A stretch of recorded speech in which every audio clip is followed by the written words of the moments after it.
Apa sih itu cairan tubuh? Cairan tubuh merupakan faktor penting dalam berbagai proses fisiologis dalam tubuh kita.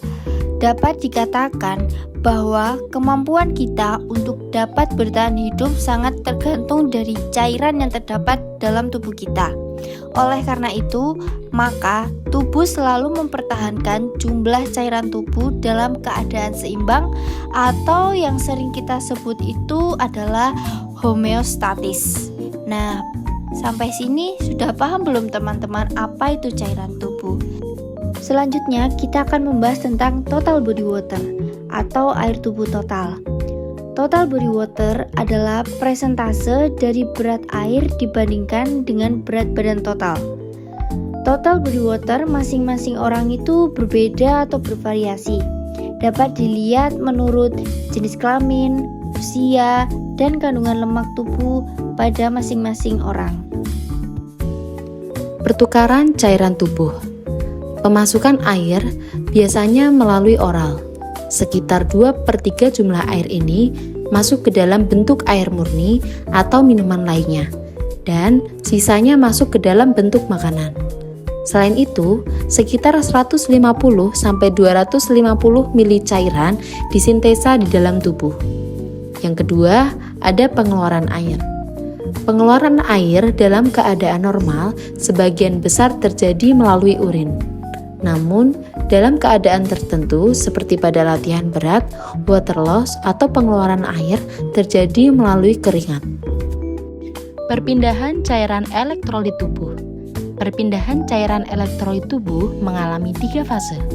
Fase yang pertama, plasma darah pindah dari seluruh tubuh ke dalam sistem sirkulasi, nutrisi, dan eksogen dari paru-paru dan traktus gastrointestinal.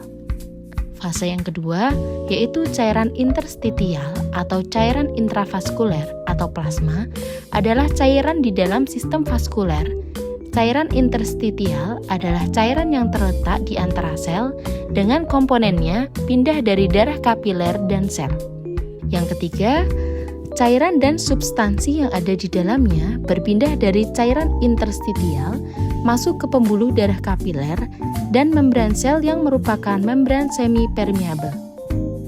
Sistem limfatik atau sistem limfoid adalah sekumpulan jaringan dan organ yang berperan penting dalam fungsi kekebalan tubuh dan drainase kelebihan cairan ekstraseluler. Fungsi daripada sistem limfatik yaitu melawan penyebab infeksi, menangani sel kanker, menangani produksi sel yang mungkin menyebabkan penyakit atau gangguan, mengatur keseimbangan cairan tubuh, dan menyerap keseimbangan lemak makanan dalam usus. Setelah membahas tentang pengertian sistem limfatik serta fungsi daripada sistem limfatik, kita akan berlanjut ke bagian sistem limfatik. Bagian sistem limfatik itu apa aja sih? Yang pertama, pembuluh limfatik, kelenjar getah bening, timus, limpa, amandel, serta sumsum tulang belakang. Pengertian cairan cerebrospinal. Cairan cerebrospinal atau cerebrospinal fluid adalah cairan bening yang berada di dalam dan sekitar otak serta sumsum tulang belakang. Cairan ini diproduksi di bagian otak yang bernama ventricle, tepatnya oleh jaringan yang disebut plexus choroid. Cairan ini memiliki warna yang jernih atau bening dan mengandung berbagai zat, seperti protein, gula atau glukosa, beberapa sel, elektrolit, enzim, faktor antibakteri, dan beberapa sel darah putih atau leukosit.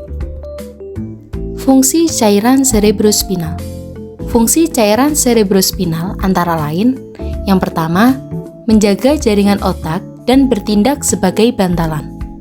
Yang kedua, bertindak sebagai pengangkut untuk mengantarkan nutrisi ke otak dan membuang sisa pembuangan atau disebut dengan limbah.